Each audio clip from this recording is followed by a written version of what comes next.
இன்னைக்கு நாம் தியானத்திற்காக எடுத்துக்கொள்ளப்பட்ட சங்கீதம் 112ஆம் சங்கீதம். இந்த சங்கீதங்களில் தேவன் நமக்கு நிறைய காரியங்களை கற்றுக் கொடுத்துருக்குறாங்க.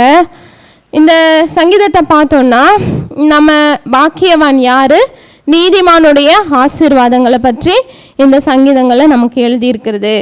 தேவனுடைய சமூகத்தில் பாக்கியவான் யார் அப்படின்னா, கர்த்தருக்கு பயந்து அவருடைய கட்டளைகளில் மிகவும் பிரியமாக இருக்கிற மனுஷன் பாக்கியவான்.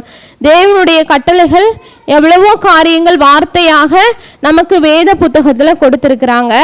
அந்த கட்டளைகளை நம்ம கை கொள்ளுகிறோமா, நம்ம அதில் கை கொள்ளுகிறது மாத்திரமல்ல அதில் பிரியமாக இருக்கிறோமான்னு நம்ம இன்னைக்கு கொஞ்சம் நிதானித்து பார்க்கலாம். தேவனுடைய காரியங்களில் கட்டளைகளை நம்ம கை கொள்வது, தேவன் நமக்கு கொடுத்த சில காரியங்களை நம்ம ஃபாலோ பண்ணுறது, அதை பிரியத்தோடு ஃபாலோ பண்ணணும். அதாவது தேவன் நமக்கு அநேக காரியங்களை குறித்து சொல்லியிருக்கிறாங்க. கட்டளைகள்னா 10 கட்டளைகள் கொடுத்துருக்குறாங்க, கற்பனைகள் கொடுத்துருக்குறாங்க.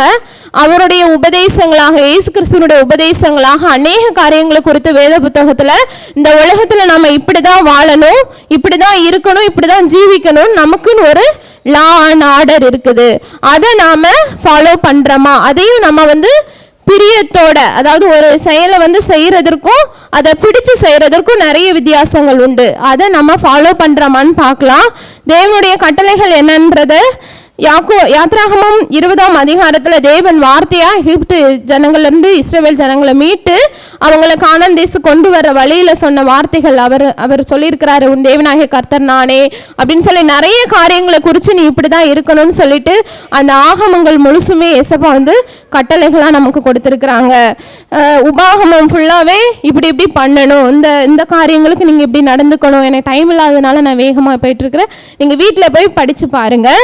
மத்தேயு 5ஆம் அதிகாரம் 6ஆம் அதிகாரம் 7ஆம் அதிகாரத்தில் ஏசப்பா அதை ரிவைஸ் பண்ணி, அதாவது பழைய ஏற்பாடில் கொலை செய்யாதிருப்பாயாகன்னு சொல்லியிருக்கிறாரு, புதிய ஏற்பாடில் கோபிச்சு கொள்ளக்கூடாதுன்னு சொல்லியிருப்பார்.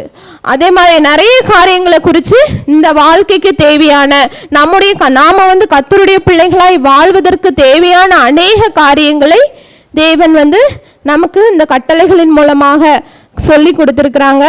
அதில் நாம் பிரியப்பட்டு அதன்படி நடக்கிற பிள்ளைகளாக நாம் வாழ்வோம் என்றால் நாம் எப்படி இருப்போமா, பாக்கியவான்களாக இருப்போம். இதில் இன்னொரு வசனத்துல ஏசப்பா சொல்லியிருக்கிறாங்க, இறங்கி கடன் கொடுத்து தன் காரியங்களை நியாயமானபடி நடப்பிக்கிற மனுஷன் பாக்கியவான்.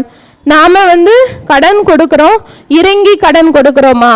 நாம தேவன் நமக்கு எவ்வளவோ காரியங்களை செய்திருக்கிறார்.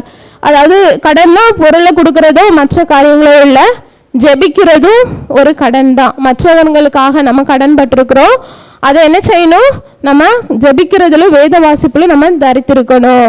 நம்மளுடைய இன்னொரு விஷயம் நான் சொல்றேன், சங்கீதம் 1ஆம் அதிகாரம் 2வது வசனத்துல கர்த்தருடைய வேதத்தில் பிரியமாயிருந்து இரவும் பகலும் அவருடைய வேதத்தில் தியானமாய் இருக்கிற மனுஷன் பாக்கியவான். நாம எப்படி இருக்கிறோம், இரவும் பகலும் அவருடைய காரியங்களை தியானமா இருக்கிறோமா, இல்லை இந்த உலக காரியங்களை குறித்து சிந்திச்சுட்டு நம்ம கவலையோடு இருக்கிறோமா? தேவனுடைய சமூகத்துல ஜபத்திலும் வேத வாசிப்பிலும் உறுதியாய் தரித்திருந்தோம் என்றால், ஆவியானவரால் நடத்தப்பட்டோம் என்றால், நம்ம இந்த உலக காரியங்களை குறித்து எல்லளவும் எந்த காரியத்தை குறித்து நம்ம பயப்பட வேண்டிய தேவையே இல்லை. நீதிமானோட ஆசீர்வாதங்களை நம்ம பார்த்தோம்னா அவங்களோட சந்ததி பூமியில பலத்திருக்குமா, நம்முடைய வம்சம் ஆசீர்வதிக்கப்பட இந்த பூமியில செம்மையானவர்களாய் வாழ வேண்டுமா, நீதிமான்களாய். நம்ம நினைக்கலாம் எவ்வளோ நேர்மைன்னு சொல்லிட்டு இருக்கிறோம், ஆனால் நேர்மையா இருந்தா என்ன பலன் நினைக்கலாம். உங்க சந்ததி வாழ்ந்திருக்கணும், உங்க வம்சம் ஆசீர்வதிக்கப்படணும்னா நீங்க நீதிமான்களாய் செம்மையானவர்களாய் வாழ்ந்திருக்க வேண்டும். ஆஸ்தியும் ஐஸ்வர்யமும் அவங்க வீட்டில் இருக்குமா? நம்ம நிறைய பேர் இந்த காரியங்களுக்காக ஜபிக்கிறோம், ஆனால் நம்முடைய காரியங்களை குறித்து கொஞ்சம் சீர்தூக்கி பார்த்திருந்தோம் என்றால் தேவன் நம்மை ஆசீர்வதிக்க வல்லமை உள்ளவராக இருக்கிறார். அவருடைய நீதி என்றைக்கும் நிற்குமா, இருளிலே வெளிச்சம் உதிக்குமா. அடுத்தது என்றென்றைக்கும் நீதிமான் நித்திய கீர்த்தி உள்ளவன், என்றென்றைக்கும் அசைக்கப்படாதிருப்பான். துர்ச்செய்தியை கேட்கிறதுனால் பயப்படான், அவன் இருதயம் கர்த்தரை நம்பி திடனா இருக்கும். நீதிமானுக்கு இவ்வளோ ஆசீர்வாதங்களை தேவன் கொடுத்திருக்கிறாரு. ஒரே விஷயம், அவருடைய கட்டளைகளை கை கொண்டு அவருக்கு பயந்து அவருக்கு பிரியமான பிள்ளைகளாய் வாழுகிறவர்களுக்கு அவங்க சத்துருக்களின் சரி கட்டுதலை காணும் மட்டும் பயப்படாது இருப்பான். வாரி இறைத்தான், ஏழைகளுக்கு கொடுத்தான், அவருடைய நீதி என்றென்றைக்கும் நிற்கும். அநேகருக்கு அடுத்தவங்களுக்கு கொடுக்கறதுல நம்ம முன்னோடினவர்களாக இருக்கணும். அவங்களோட நீதிமானுடைய கொம்பு மகிமையாக உயர்த்தப்படும். துன்மார்க்க நினைச்சைவாரான், அதை கண்டு மனைமடிவாகி தன் பற்களை கடித்து கரைந்து போவான்.